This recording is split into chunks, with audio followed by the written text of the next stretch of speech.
Welcome and thank you for tuning in. You are listening to the Beyond 50 radio program. I'm Daniel Davis. On the program today, we're going to be exploring something that I think many of us have probably dug throughout the years trying to figure out what we can do to stop. That is, the negative thoughts that tend to bind us and keep us from getting what we want.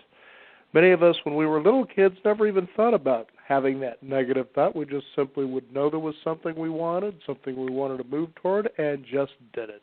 So how come when we get older it gets a lot harder? Is it because that we had setbacks that we couldn't seem to find ourselves get through, so we just settled for less? Well, on the program today we're going to be exploring a book simply titled The One Command, which is an e-book you can get online.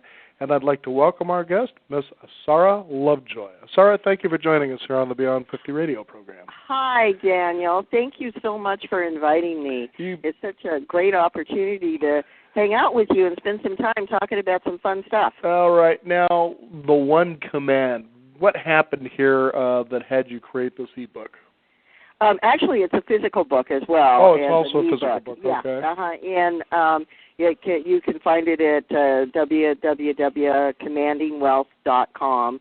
That's my website. And the One Command story came about with my own ups and downs. And many people I found are just like me, where we've gone through life having a series of successes but seem to reach a ceiling and not go beyond that ceiling of success. Or what my dynamic was is I would have really great success, and then, boom, I would have the fall. So it would be the high and the fall. Mm-hmm. And I would make money and I would lose money. And I went through that whole scenario many, many times. And during that same time, I was completely engaged in our human potential. What's possible for us as human beings to create our reality?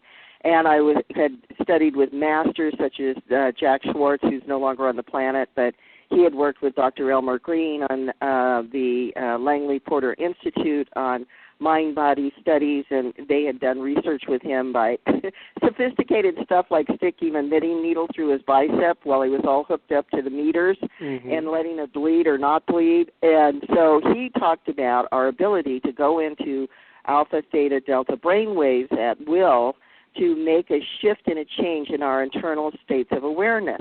Well, just like anything in our day and age, we weren't ready on the planet in the 70s and 80s to fully understand our great capacity. We didn't have computers yet. We didn't have the Internet yet. And it has only been recently, I would say the last 10 years, that we've come into a comprehensive engagement with real understanding of the power of our body, mind, brain, DNA connection to our thoughts, feelings, emotions, and results in our life. We do a lot of teleseminars here at the One Command Center, and we just had one last night where we were literally talking about that filter of reality, seeing it as if you were looking through a camera filter, and you can only focus the filter to such an open aperture or close it to a small aperture. And you can only see through that filter what is in your aperture. But on top of that, let's imagine that you have superimposed a photograph of which you are going to take all of your photos through. Mm-hmm. Now, that muddies the waters. You can imagine that muddies the waters, right? Am I making sense to you, David? Absolutely you are. Daniel. I'm sorry, Daniel. That's okay. You've seen me as David. Most people do. Oh, okay. So I always found that interesting when I would introduce myself over the years, and they'd say, "Now, Dave, what do you think?" And I think that's all right. Yes, exactly. So anyway, the mind, because we've been unconsciously programmed when we were a child, we were in utero in theta from 0 to birth to 5 years old. The predominant brain wave is theta delta. Now, these brain waves are the lower frequencies of our brain waves, and they contain all of our knowledge, thoughts, feelings, emotions, and memories. And so they are the storage house, the database of our filter of reality, of what we superimpose over that camera filter when we're going to take a picture. So to get real with my example, if I'm a person that had that up and down behavior with my business and my financial success, what is my filter that I had superimposed over my world view of possibilities for myself? Mm-hmm. And the filter that I had superimposed was that, it isn't going to happen for me. I was the youngest of 3 kids. I never got what I wanted. So even when I got what I wanted, my unconscious programming would say, that doesn't fit my model of the universe. That doesn't fit my picture that I've superimposed on your filter. Therefore, the unconscious mind will now do its job, which is to meet reality according to its model. Mm-hmm. And would cause circumstances, have me be attracted to circumstances, have the emotional feelings come up that would cause the choices that I made in my judgment to lose it all. Now, that's an unconscious program that has power over my life. And what the one command does is say that you can reclaim your power, that you can reclaim your ability to stop the unconscious programming in a moment by going directly into theta. So in the book, I describe a 6-step process that takes about 5 minutes. People will take as long as a half an hour. And, of course, we have 3-day seminars where we take people through the experience of going into the theta brainwave and making their command and working with ability to look and see at what their beliefs are that are limiting them. But the easy way to know what needs to be changed in your life is to see what is not working in your life and to understand that you could just simply say, what do I want instead? So most people will say things like, I don't want to get older, or I don't want to lose my money, or I don't want to be fat, or I don't want to, smoke. And I say, well, what do you want instead? They're not used to asking for what they want. They're not used to being empowered to say, I want to increase my income. I want to retire beautifully. I want my skin and my body to be, really active and look good. They're not asking for what they want. Well, when you go into the theta brainwave, you're speaking directly to your subconscious mind without any interference. Our beta mind is our ordinary consciousness. And when we're speaking in ordinary consciousness, we're talking in beta right here with each other. Then the way in which we process is very specific. We're looking to the past to see if we can match something that's happening in the current situation. So we're looking to the past, or we're imagining what will happen in the future. And when we think we want to change our life, and we're looking to the past and we're imagining to the future, we're looking through the exact same filter of reality. So the way that you make a shift and a change is to step outside of your own thinking, outside of your own, what I call your small sphere of influence, and go into what I call your large sphere of influence, which is you. That literally your brain waves, your intelligence, it's your personal intelligence. It's not cosmic intelligence. It's not God intelligence. It's not universal intelligence. Mm-hmm. It's your personal intelligence is 9 billion times bigger than your beta mind. So you have 9 billion times of potential right within your own knowledge base of reality for making a shift of creating what you want instead of what you got. And when you understand the principle that is absolutely true, and all the science now is coming into alignment with the knowledge of the masters and teachers throughout the spiritual world that has said this in spiritual practices for years, but I'm bringing this down to the actual physical, neurological, biological event that you have power with. It's a tool that's your own tool in your own brain and your own mind and your own body to create your reality in a moment. So when you go into that expanded state, because the brain waves could be equated to spheres of influence. So say beta is about as big as the state of California, and you could problem solve to that level. Well, that's pretty cool, but then you go into the alpha brainwave, and you could problem solve to the outside edge of our Van Allen belt. So that's where space meets gravity. That's a huge space. Then you go into theta and delta. Now you're in the universe. You're outside of awareness. You're in wormholes. You're in parallel universes. You're in any open potentiality for creating any reality. And the difference, what you said about that being a child and how we just did it as a child, we did it as a child because we didn't know we couldn't, and we didn't know, we had not been trained to know our limits. As the Zen masters would say, beginner's mind, in other words. Exactly. So we had not been trained to know our limits. So I jokingly and seriously say, all you have to do is give up everything you think you know to get what you want. Right. And the minute you do, you can have anything. You can have everything. And I like, because this is beyond 50, I like to say, I am now 68 years old, and I wrote the book at 64. Wow. Yeah. So this information, excuse me for my cough. So listen, age has nothing to do with your capacity to operate in another sphere of time, space, and potential.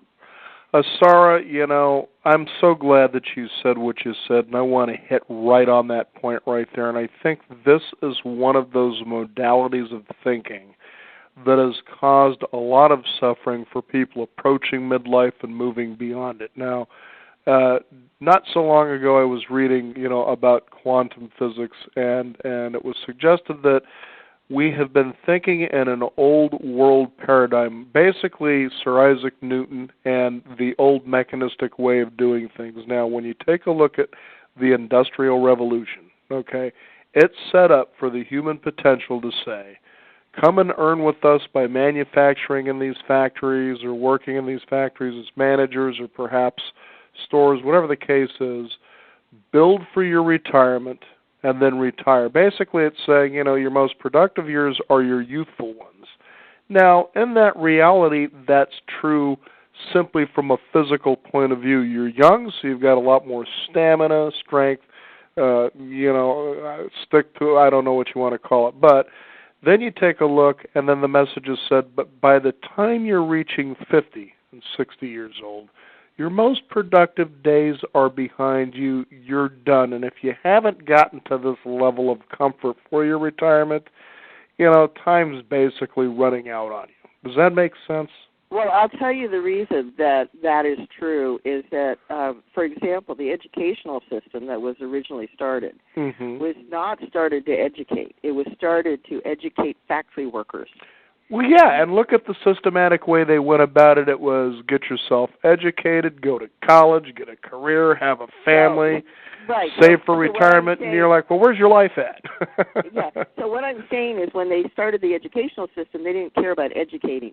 If you didn't follow the rules and learn what you were supposed to and you got dropped out, that was fine because then you wouldn't be a good factory worker. Right. And it's the same thing with our culture that you just talked about is that the Industrial Revolution needed workers.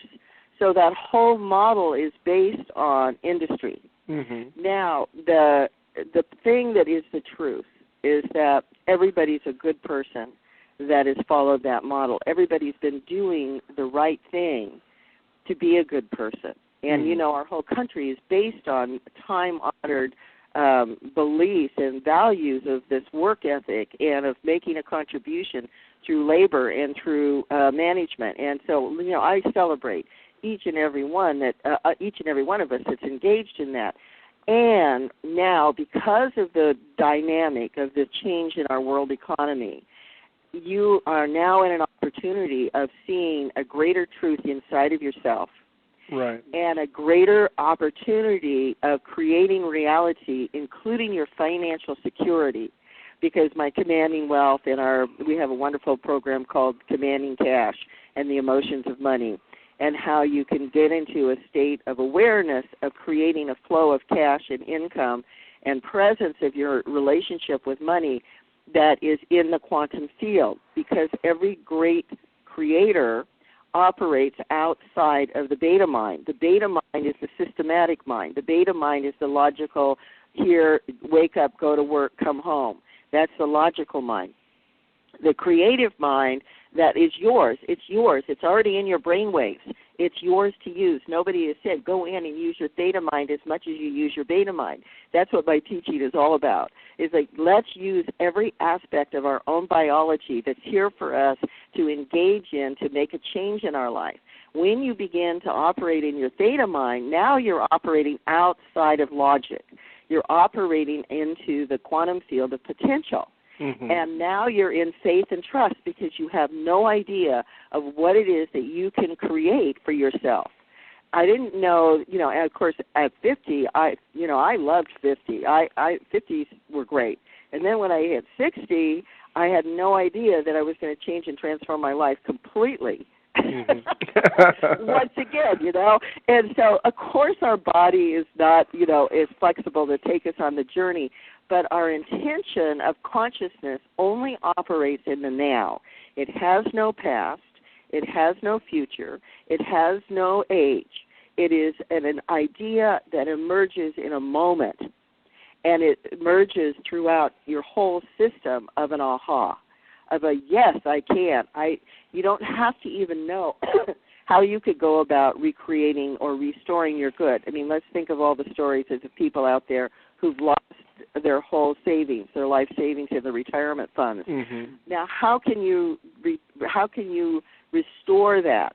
You cannot restore that through the linear beta mind. You can't, because your mind would go, I don't have the years, I can't put in the time, there I don't it is. have the career. Mm-hmm. You can't. But if you go into another possibility of a potential, and my command is simply you say, I don't know how, that's how you start, which is speaking to the beta mind. So you speak to the beta mind and get it nice and quiet, because the beta mind tries to do it for you. But remember, when you're trying to figure it out in the beta mind, you're only thinking in your limitations. Mm-hmm. You're only thinking of in the sphere of what you've already experienced. Now you go into your theta mind and you say, I don't know how. I open my mind, I open my thoughts to a new idea, to something I've never thought of before that can restore my income to me now.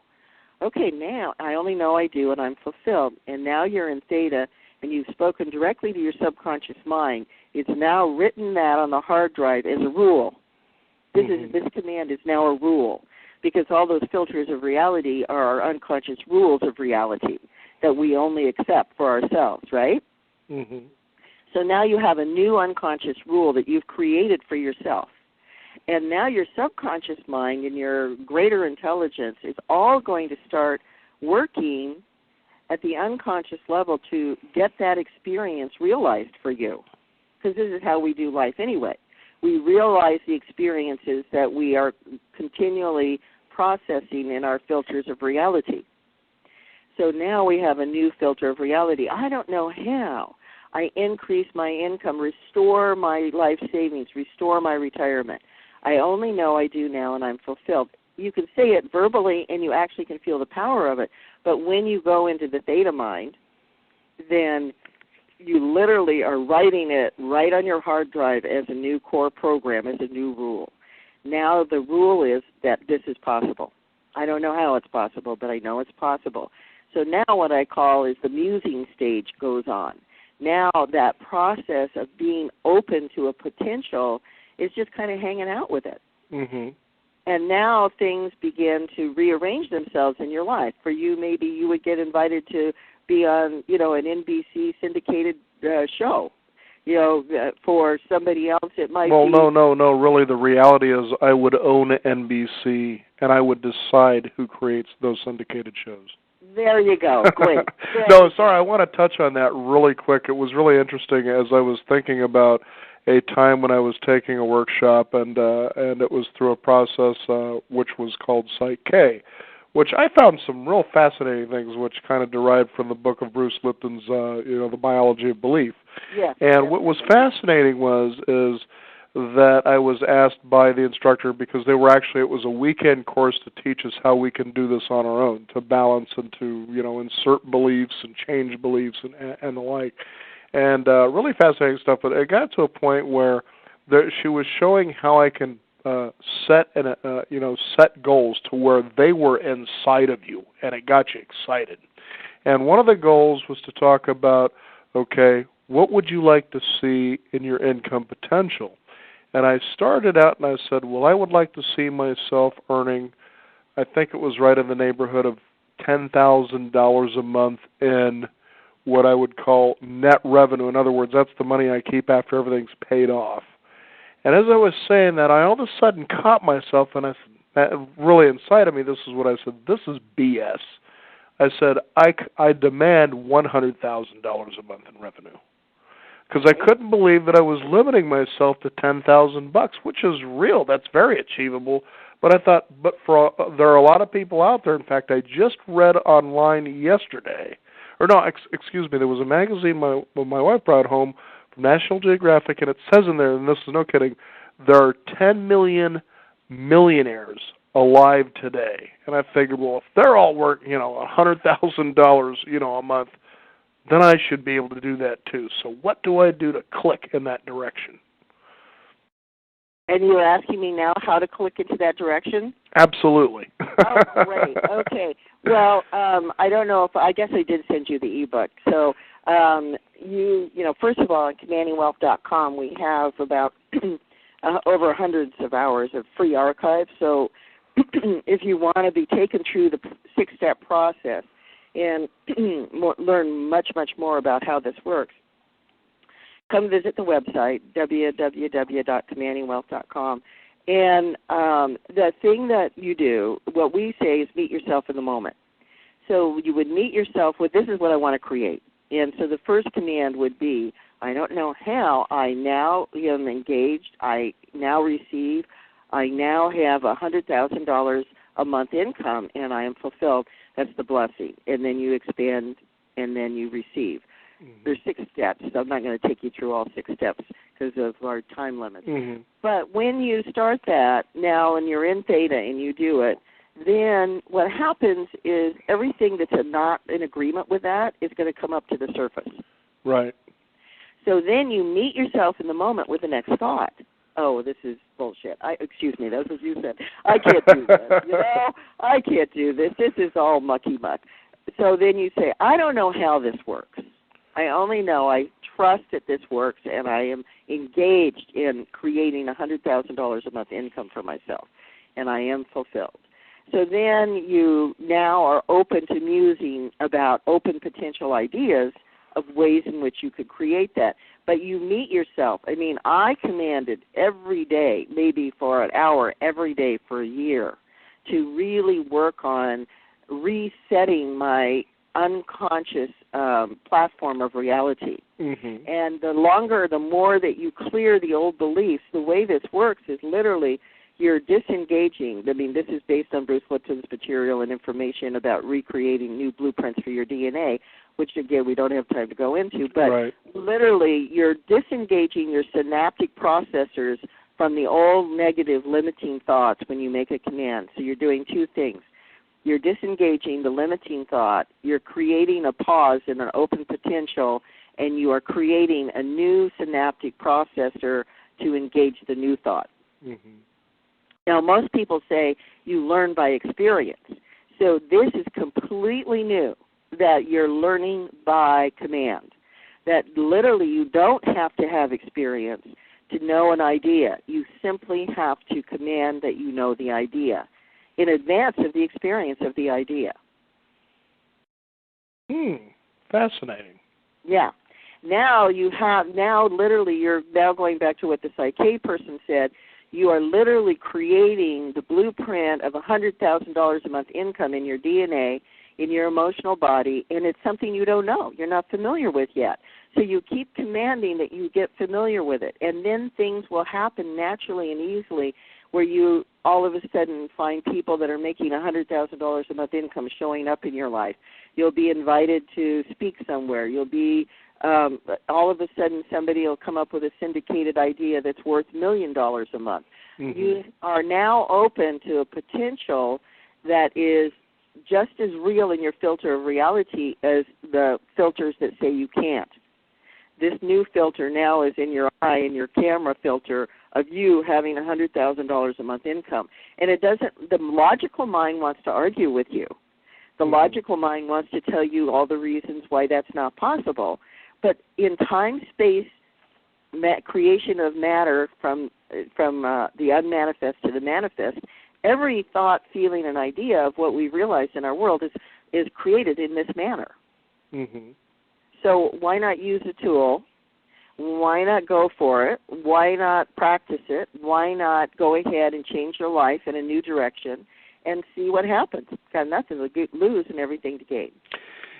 Sarah, it's really interesting when you put things into perspective the way that you have, because just in the last, say, 4 or 5 months, I've come across some interesting, I guess, books that would really tremendously support not only what you're talking about, but to show people the reality that, this is why your thinking probably isn't working well for you. And they've mostly been on the potential of the mind, specifically in genius. And it wasn't too long ago we had a gentleman on the program that talked about what was called basketball physics. Okay, that show happened to go out, and all of a sudden we received an email from someone that says, I really enjoyed this topic on basketball physics. Wondered whether or not you'd be interested in interviewing my husband, who happens to hold the world's record in free throws in different categories. And what was interesting is the guy never really shot free throws too much until he was about the age of 52, and now all of a sudden he's a world record holder, okay?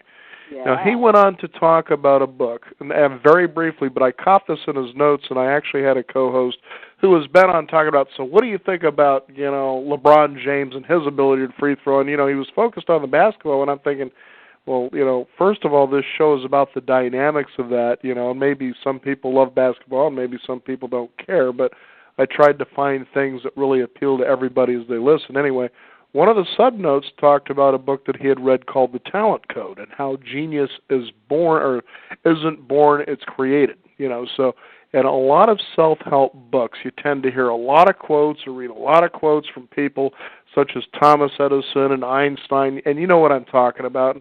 And you could just picture people reading this going, well, those were geniuses, I'm not a genius. When in fact, when you look into this a little bit deeper, you'll realize that genius is created. It isn't something that just some of us are born with. And if you look at the circumstances, for instance, behind the genius of Mozart or Bach, or it could be Leonardo da Vinci, and if you really take a look at where they grew up and what they were in, genius was simply inevitable. And so you had said something just a few moments ago about the mind.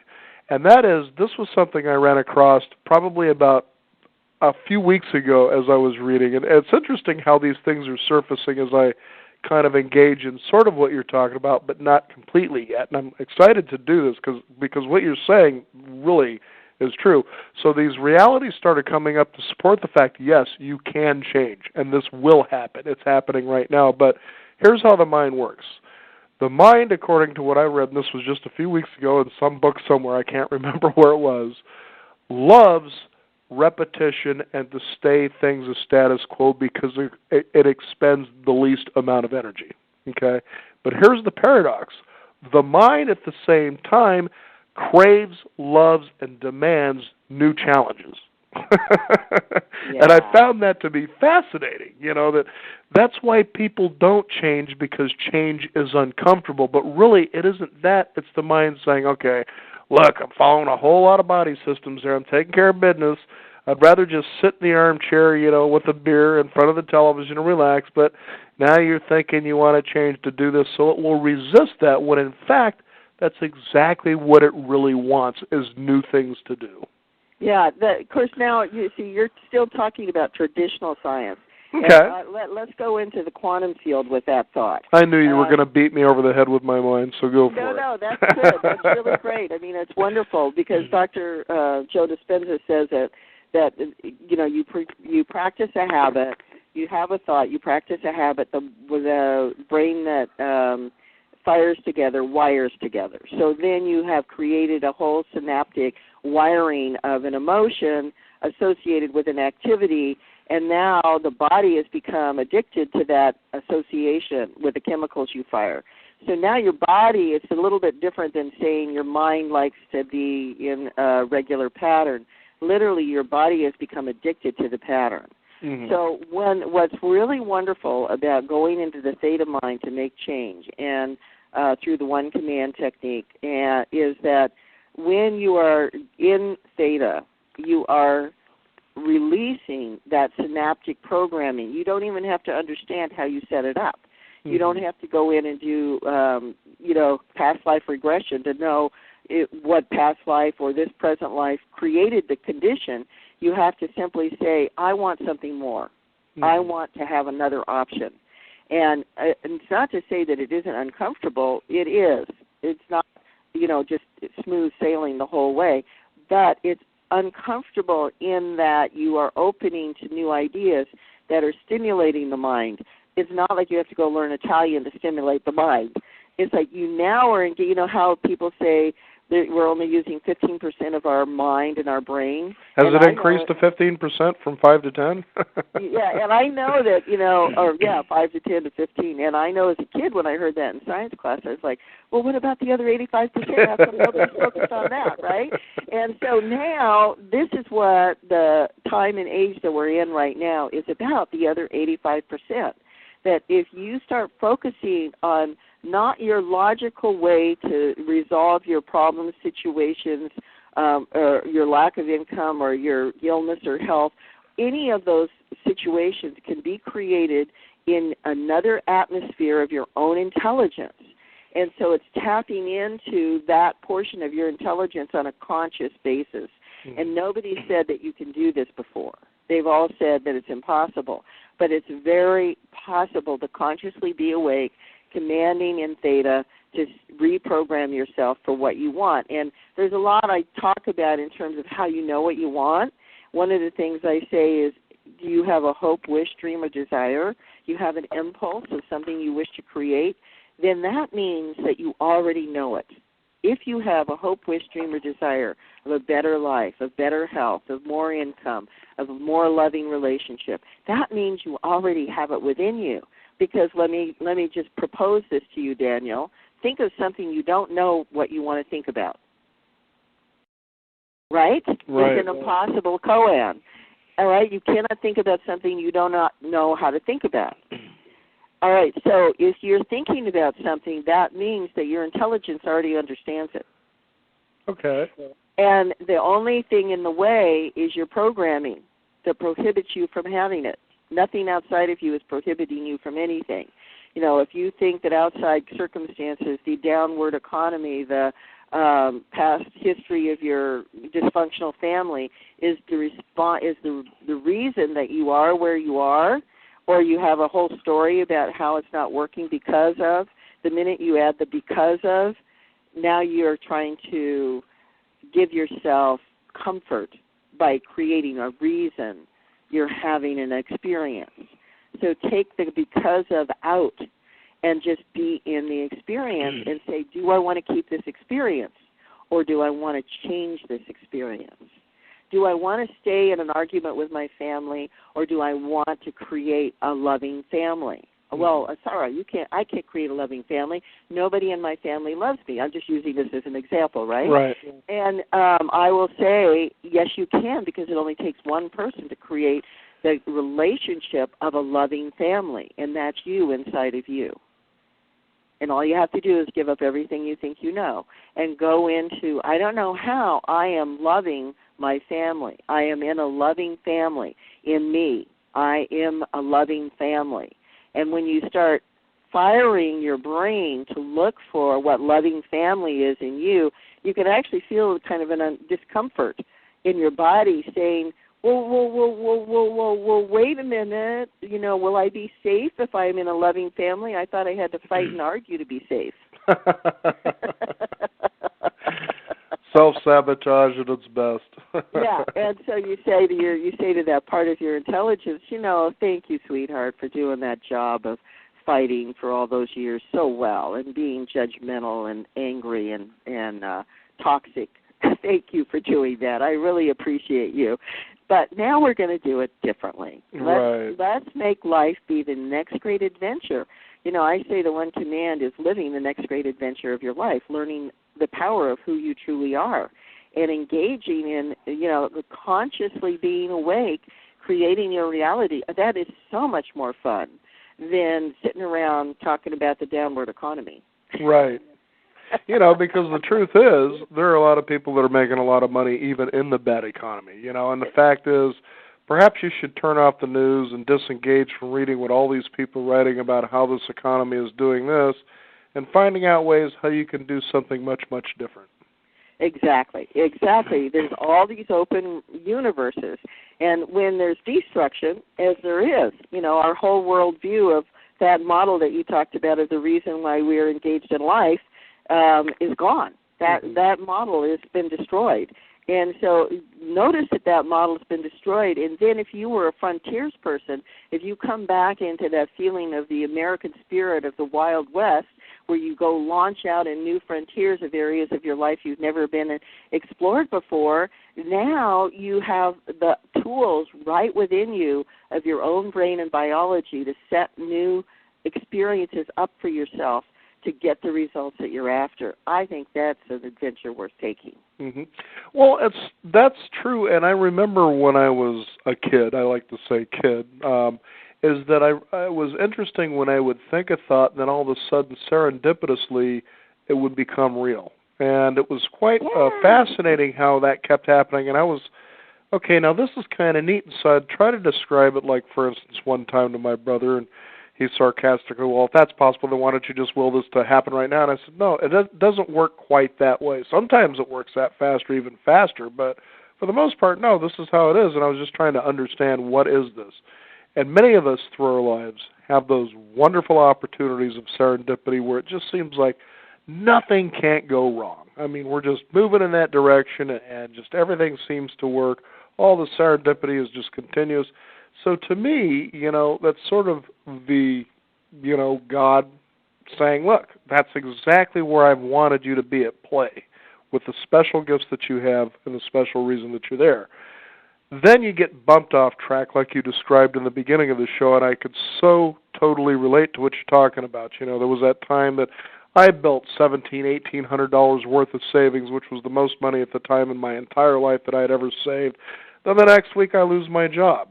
Yeah, exactly. Exactly. And you go, God dang it, when is this nonsense going to stop? When am I going to get to have what seemingly average and ordinary people, even in some cases less talented, less intelligent people, seem to always have, in most cases come easily to them? See, it isn't about intelligence. It isn't about, any of those kinds of things. It's just they know something that a lot of us need to learn to do, and I think most of it is just as you've been saying, it's a matter of doing it. It's a matter of changing the way that you think about what you're doing.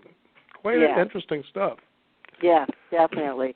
And what's nice about having a system that you can follow is that in the One Command system, we meet you exactly where you are. I mean, you are perfect exactly where you are, because if you can't start from that place, then you're already in failure. You're already in putting yourself down.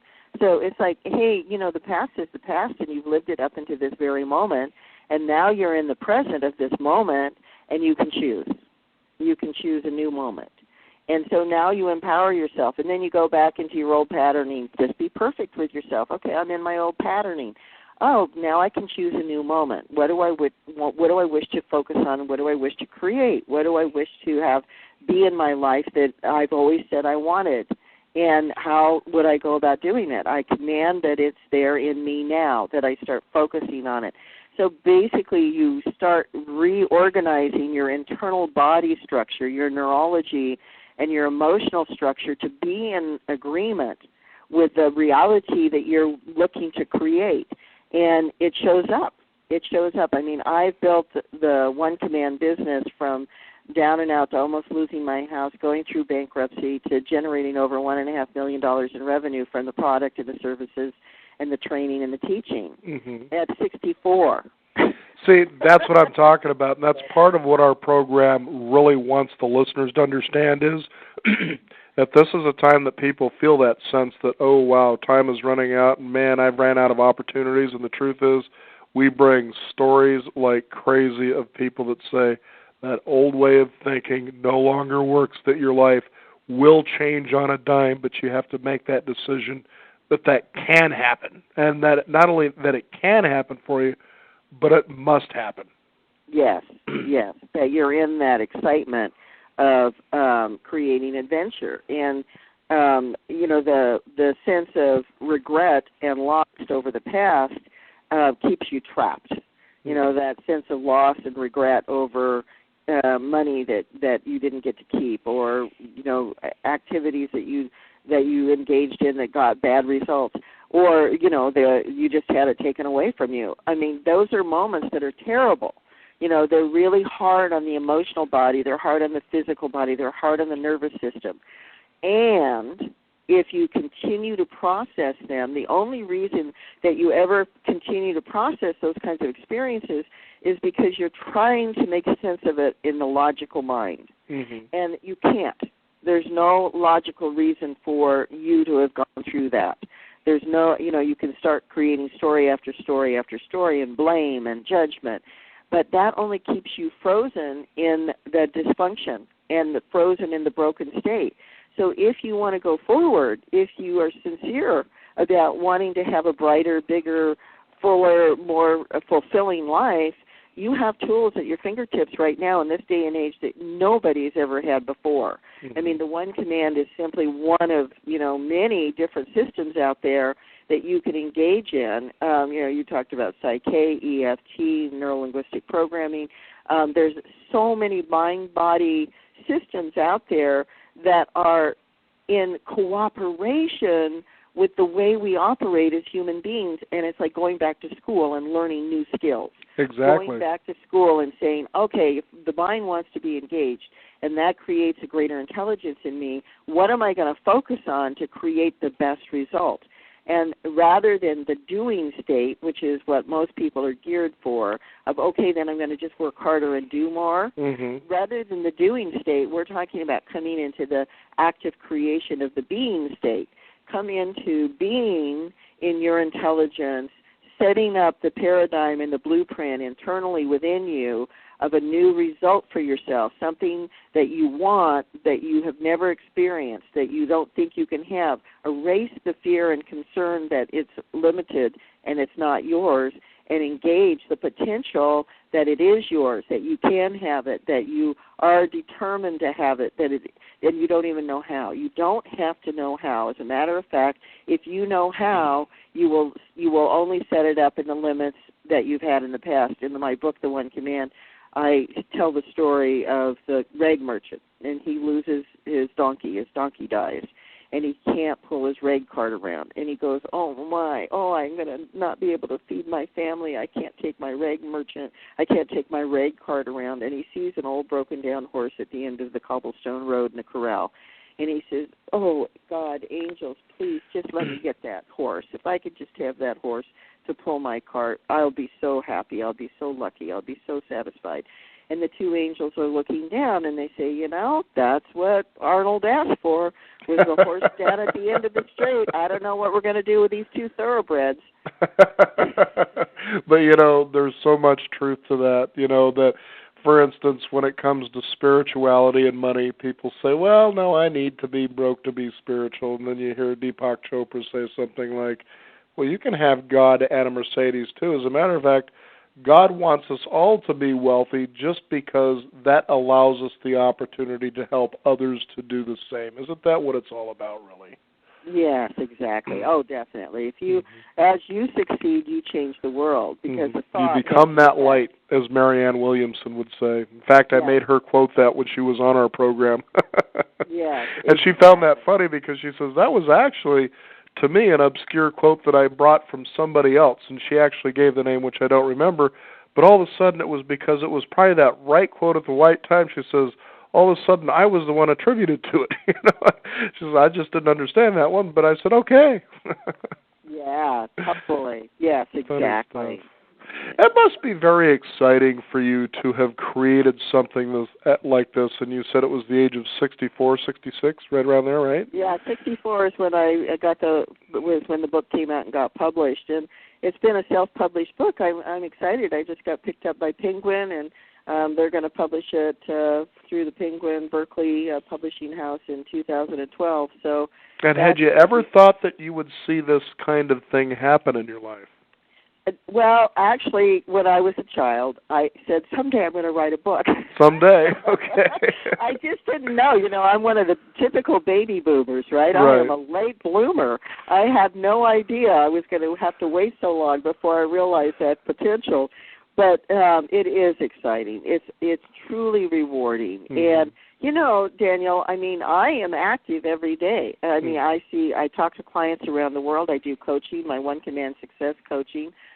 We do teleseminars. We do online trainings, how to use the One Command. There's this huge business that's developed around the potential that we have within us. And I've been consistent all my life about this message. That as a small child, I grew up in the country, and one of the things I said, my mom, my brother and sister were older, and they were the ones that were always the chosen ones. Then I was the rebel child, and so I would not obey the rules. And my mother wanted to dress me up in the little black patent leather shoes and the gloves and the pretty dresses, and I would say, why? And she would have the because reasons, right? And I said, well, okay, I'll do it to go to church, but I'm not going to do it to go to school. Right. And then I would say, Mom, really, those are just made-up rules. And really, if you wanted to make up another rule, we could. And she would just look at me like I was crazy. And I had this moment of laying out in the field of grass when I was about 5, looking up in the sky. And when I was looking up in the sky, I was just musing about the fact that I thought there were things more important than the outside rules about being a person and the way you lived your life. Right. And as I was looking, I thought, well, maybe God can look down at me and give me some information. And I was seeing God's face above me. And then I, remember my Sunday school teaching, and God is everywhere. And I go, no, that's way too much God's face if God is everywhere. Gosh, that's everywhere is really big. Maybe just his eye. And then it was like, no, even his eye is way too much if God is everywhere. I kept my mind as a 5-year-old, just kept going out into the universe and seeing everywhere. And then I said, oh, yeah, there's a speck in God's eye. And then I saw that, and all of a sudden I transposed, and I was in the speck of God's eye looking down at my body, laying there in the grass. And that was my moment, my epiphany of realization. Oh, I am correct. This is reality. And the rest is just made-up rules and our observation of what we think is how we should live. I'll remember this. This is what I'm going to remember. And so, I went through my 4 marriages and gained a lifelong experience so that when you put a book like The One Command out there, people say she lives this. Yeah, and so it's changed and transformed my ability to actually bring that moment of 5 years old to life at 64, and knowing that truth now is relevant because there's science to back it up, which I love. I love Bruce Lipton. I love Joe Dispenza. I love the What the Bleep Do You Think You Are? All of that now is totally saying, listen, do not think about the outside rules. Do not think about the economy. Do not think about the limits of your family history, of your cultural history. Think about yourself as this great potential of doing even greater good in your life for yourself and for others, and move in that direction. And then you heal your family. You heal your culture. You heal the terrorist inside of the world, inside of you. You heal, the fear of conflict and all of the arguments over, government arguments over how it should be done and who's right or who's wrong. Listen, we're all people. We're all human beings, and let's connect in our humanity, because everybody's voice is a valid voice. Everybody is doing the best job they can, thinking that what they're doing is right. And, that means that how can I be in a relationship with you if you disagree with me? That's because I can respect that you have a reality that you're creating, and I'm on my path of creating a reality that is going to be peaceful and comfortable with you. And so all of those are options for us, and that's what we mean when we talk about the transformation of our ability to go beyond our circumstances. For those of you just tuning in, this is the Beyond 50 radio program. The book is The One Command. Our guest today is Sarah Lovejoy. Fascinating subject. This is one of those you could probably go on for 2 or 3 hours trying to just get it to where people are, grabbing and embracing it, and they're certainly thinking to themselves, they're absolutely right in what they're saying. This has been happening in my life, and I'd like to see those changes that they're talking about here. And it's about moving forward and making that happen. And certainly give out a website again, Sarah, where people can find out more about this. www.commandingwealth.com. Commandingwealth.com. Very good. It's been a real pleasure to have you here on the program. Would like to welcome you back in the future just to see how things are going and how, we can begin to share more and more stories, especially for those that are beyond 50 or at least approaching it who, kind of live the old world model and said, I made a click here, and it's true that your life can change in a minute, it can change in a day, it can change in a month. Apparently, it's up to you how much time it takes. And in your case, 64 years? Yeah, it happens in a moment. It happens in a moment. Thank you so much, Daniel, for having me on the show and for allowing me to share my message with your audience. It's just so wonderful to spend time with you, and I definitely want to come back again. You bet. Hang on for me, would you? Yes. We want to thank you, the listeners out there, for tuning in. Just go to www.commandingwealth.com, and if you couldn't write all that down, then just simply go to our website at beyond50radio.com. That's the number 50. Sign up for our free weekly e-newsletter, and also be sure to visit us at our blog where we archive our shows, have great multimedia things there for you to enjoy and share with others. I'm Daniel Davis. Thank you again for tuning in, and remember, live your day past